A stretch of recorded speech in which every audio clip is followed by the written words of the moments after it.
House there are vessels, not only of gold and silver, but vessels of wood and those of clay. Some of these vessels I want to honor, while others for this honor.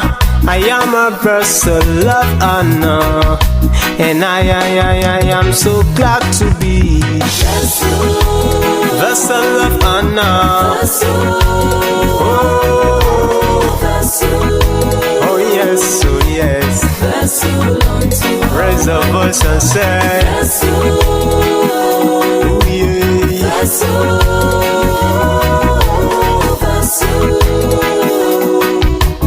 Vessel unto honor. Vessel. Oh yeah. Vessel unto honor.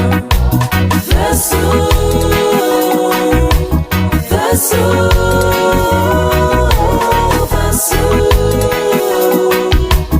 Vessel unto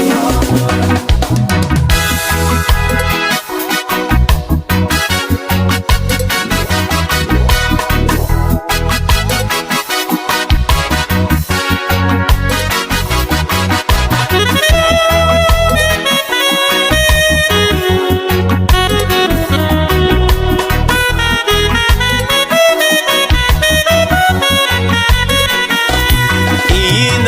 House there are vessels, not only of gold and silver, but vessels of wood and those of clay. Some of these vessels I want to honor, while others for this honor. I am a vessel of honor, and I am so glad to be a vessel of honor.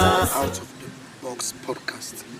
I am Gabriel Ismael Jalloh.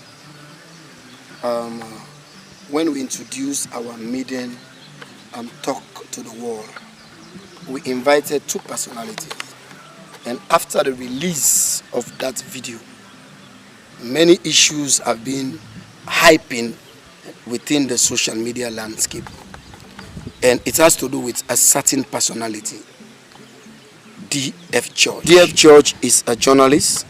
He is an entrepreneur. He is an activist. And he is a Pan-African activist. He's a Pan-African activist. Ladies and gentlemen, I am about to present D.F. George to the world because people have been asking me, who is D.F. George? Is he a journalist? Is he an actor? Is he somebody? Is he a lamentator? Somebody that just laments? But I have told the audience. They say the devil is the details. The devil is in the details. So, ladies and gentlemen, I'm presenting to you, brother D.F. George. Welcome to Out of the Box podcast, brother George. Thank you very much, Mr. Ismail, once again. Yeah. Brother George, I want to thank you for making it a point of duty to honor our invitation in that very, very extensive discussion about the African Union, the United Nations Security Council, and the veto power. Trust me, what emanated from that discussion has now triggered my station out of the box, to take you out of the box, be able to tell the people who you are. I want to find out, for the benefit of my audience, who is brother D.F. George? Mr. Ishmael, thank you very much for having me once again. And thank you to your viewers for being good citizens of Africa and listening to something good. And I mustn't fail to say what you're doing is an amazing one. Keep it up. You're doing a great job, Mr. Ishmael. And I mean this, no sentiments, no emotions, nothing. Just you're doing a good job. So keep it up. Now you ask, who is D.F. George? This is D.F. George. I am a human being, as you can see. And I am a businessman. I'm also a crypto trader. And I am someone who, I call myself jokingly, a security specialist. Yeah, because I get myself involved in anything that has to do with security in your homes, offices, your cars, you know, just your security. It can be your personal security, but you know I won't be there personally, but I'll secure you. D.F. Joy is an African. Yeah, thank you very much. People are also curious because most of the people that watch that interview, they know, they see you as a very, very talented actor. Do you study acting, or were you an actor in primary and secondary school? When did you start your acting career? Tell us about your life in acting. Okay, to be straight to the point, I didn't do acting. I didn't do drama in school.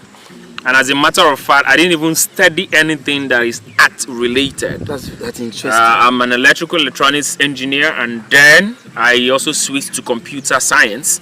So I never, in any point in my life or career or education or academicism or academic, you know, venture into acting. Acting is something that is built in me. It is a part of who I am. In my opening remark, I told you I'm a human being, and aside being a human being, I'm a realist. You know, I'm a factual person, and being factual has helped and has affected my life in the more positive way that whatever I find myself doing, I do it factually. I don't add sentiments, I don't add emotions, acting is just a part of who I am. Okay. Yeah. So beside acting, as for acting, people have been seeing you acting. Okay. Beside acting, what other things, what other issues you involved in? What are your other involvement?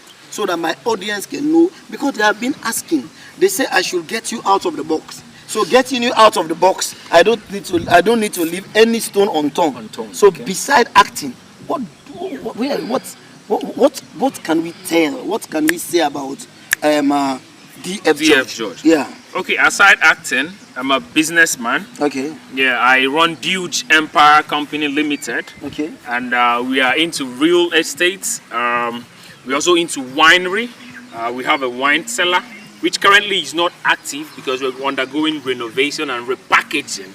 Understand? And Huge Clothing is also under D.F. George, but those are just aside. Okay. And in general, I'm a human being. Thank you very much.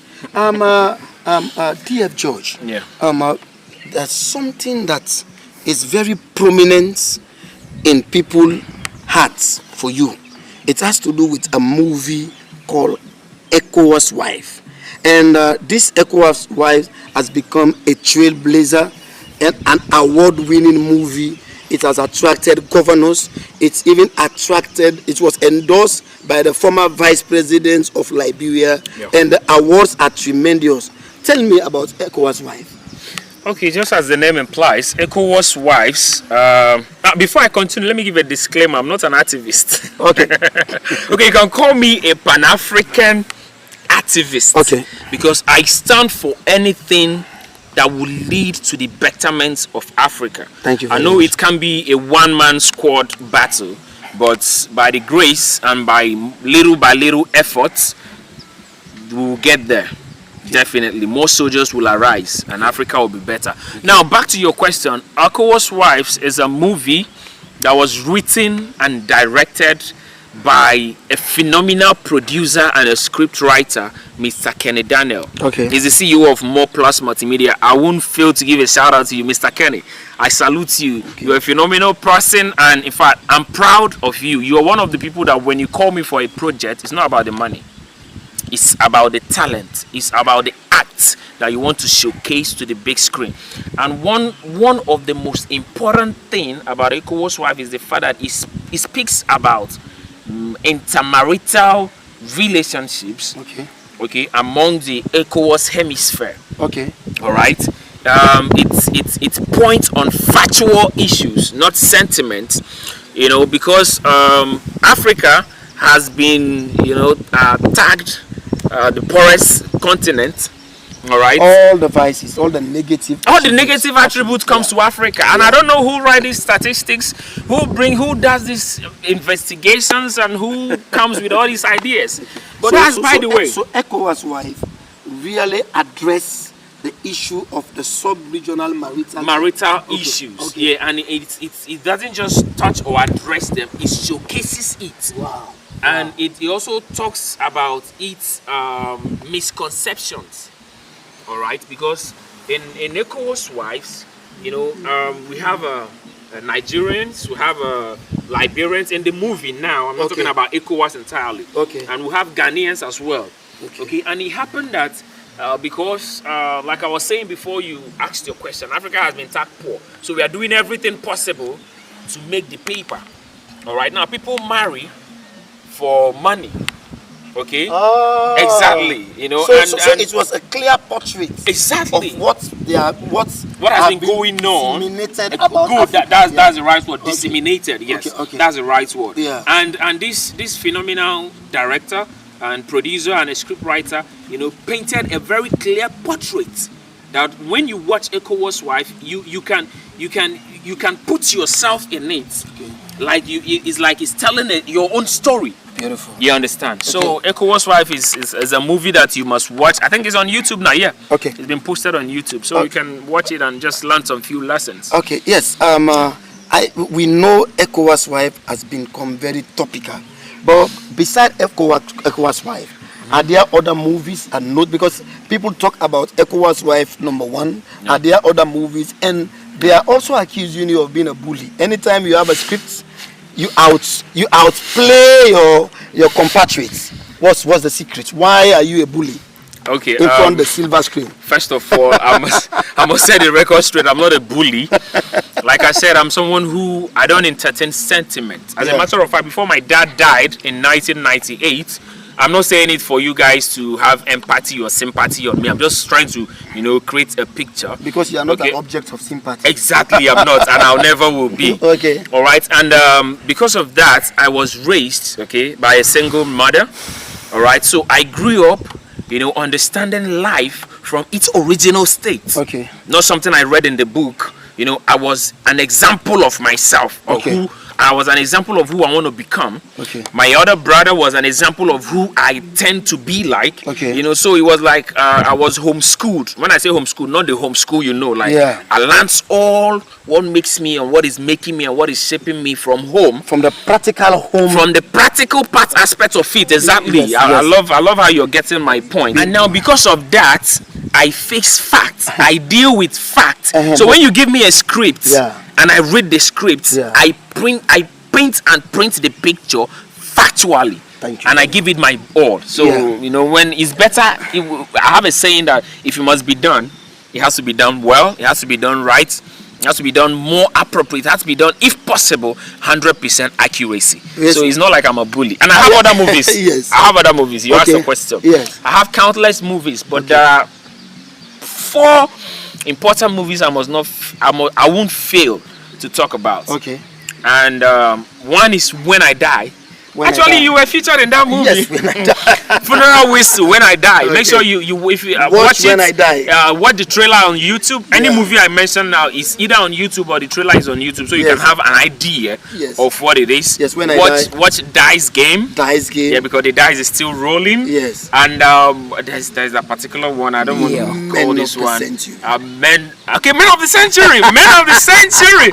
Men of the Century. Yeah. Yes. Brother George. Yeah. With all the glamour and glory that has been accredited to your successes, when I was making research about you, I discovered that you are a very successful married man. Yeah. And you have your children. Yeah. How do you manage fame and family? Wow, that's a tough one. But to be frank and to be straight to it, remember I said that I was raised by a single mother. Yeah. And I also made mention of when my dad died. Yeah. So I grew up knowing that family comes first. Family first. Okay. And for the fact that family comes first, it made me grow to always put family first.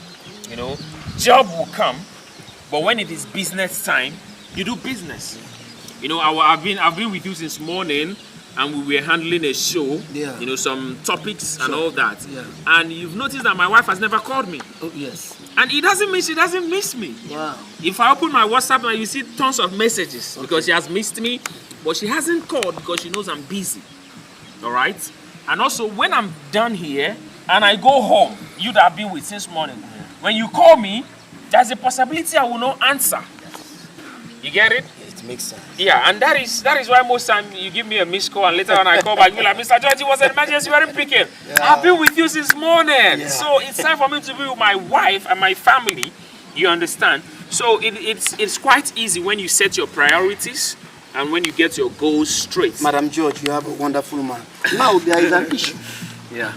You are now having you will be having a serious banter from the men of the academia, the media, and the clergy. Wow. They said your responses from that veto interview. Number one, you dodged the question. Number two, you denigrated Africa. Number three, what you did is like you don't want Africa to reach at the pinnacle of power where world issues are discussed. Why do you deliberately denigrated Mama Africa? Above all, you are bragging of being a Pan-Africanist. Don't you think that people will query your Pan-Africanist nature? Mr. Ismael, when you say I degraded or I talked down on Mama Africa, I don't think that is fact. Okay. And when they say I didn't answer the question, I don't understand what they mean by I don't answer the question. These are men from the academia. I'm not an illiterate. A professor. A professor a senior said, lecturer, "Oh wow, journalist and a clergy, a man from the pulpit." Oh, the Jesus guys. Oh wow, it's an amazing thing. So a professor actually listened to that and said that I didn't answer the question. Yeah. Mr. Professor, you will agree with me that even when you are educating your students, all right, you can answer a question with another question. You can answer a question by laying emphasis. But now, if you want me to answer the question straight to you, I'll tell you that Africa doesn't deserve the veto in that big five in the UN. Why, if you may ask? I'm not going back to the same topic, but I'm going to tell you that if you think that Africa deserves it, who in Africa, which president, ex-president, ex-minister, do you think deserve to be there? All right. Now, show me a president of any African country who you think it deserves to be there. Since you say I'm degrading Mama Africa, which I will never do. Okay. I will never degrade Mama Africa. All right. Now, show me a minister, an ex-president who you think deserve or is worthy to be in that seat, and I will show you a man who has mismanaged the treasury of his country for more than 4 years. Wow. I will show you a man who has brought daylight, robbed his country for more than 8 years. I will show you a man who has failed to manage the finances of the economy of a country for more than 6 years. All right. Now, show me another man who you think is worthy to be called the honorable that should be in that seat in the UN, and I will show you a man who has failed to provide daily amenities to his citizens of Africa, even in his own constituency, in his own country, in his own region, in his own Sahel, whatever you call it. So I don't know who this Mr. Lecturer is that thinks that I am degrading Africa. No, I will never degrade Africa, because out of the natural resources that Africa has, there is nothing we can boast of. Okay, now let me ask you a question. What does Saudi Arabia own that Nigeria, I'm not saying Africa now, that Nigeria doesn't have? Dubai. What does Dubai, which was a desert even less than 15 years ago, what does Dubai have that Ghana doesn't have? I will tell you what they have that Ghana doesn't have. Good leadership. Wow. Ghana has gold, Dubai has gold, right? Yeah. Nigeria has oil, and Nigeria is in the first 10 in the whole world, the most oil producing state in the whole world. Nigeria is in the first 10. So what does Nigeria have, or what does Saudi Arabia have that Nigeria doesn't have? It's simple. Good leadership. Wow. So, Mr. Professor, I don't know the area you're coming from. I hear you want to engage me in a debate. Fine, I welcome it. Give me a date. Give him a date, and let me get a phone call, and then you engage me. So, viewers, don't surprise to get face to face with Unlimited George and the men from the academia. As we close, Mr. George, what will you say? What's your advice? You as an actor, you as a Pan-Africanist, you that have passion for the movie world, what will you say to your fans and the African youth about the trending events that has engulfed this continent? About the trending events that have engulfed this continent. I think that's the one I'll pick up. Okay. Dear fellow Africans, I'm an African. I was born here. My parents are Africans, and I'm proud to be an African. But my advice is this, my fellow youth: committing suicide is never the solution. Engaging in hard drug is never the solution. I know that times are hard. I know that times are very hard. Engaging in crime is not also the solution. Can Africa be better? Yes, Africa can be better. Does it take just me to make Africa better? Never. It takes me and you watching this now to stand up. When the soldiers arises, when the soldiers of Mama Africa arises and say Africa must be better, and we take away those bad eggs that are lambasting and languishing the potentials and the mineral resources of Africa, Africa will grow, Africa will soar. And then those Europeans, okay, let me not sound racist, those people that are in the big five will now be begging Africa so that they can sit and dine with Africa. But Africa will never get to this state until we realize our capability, until we have realized our potential. So dear African youth, Africa is for you. Don't let nobody lie to you. And as for you, Mr. Clergyman, I don't even have a word to you because you're a Jesus boy. So go to your Jesus and let your Jesus open heaven for you to go to heaven. I don't know. It's crazy. It's crazy. We told you he was inside the box, but the last few minutes we have just removed him and he is now out of the box. Thank you very much. Go to the YouTube channel and watch his movies. Go to the YouTube channel and watch his trailer. He is the unlimited actor and Pan-African. Subscribe, comment, and view. I need to plead for something, from you. Yeah. Can you please give me that quote from Bob Marley? That favorite quote of mine from Bob Marley. Let it come from your mouth to your viewers. Do your hand like this. Do your hand like this. Okay. Like this. Okay. Like this. Okay. Emancipate yourself from mental slavery. None but ourselves can free our mind. None but ourselves can free our mind. Africa, unite. Out of the box. This is our land.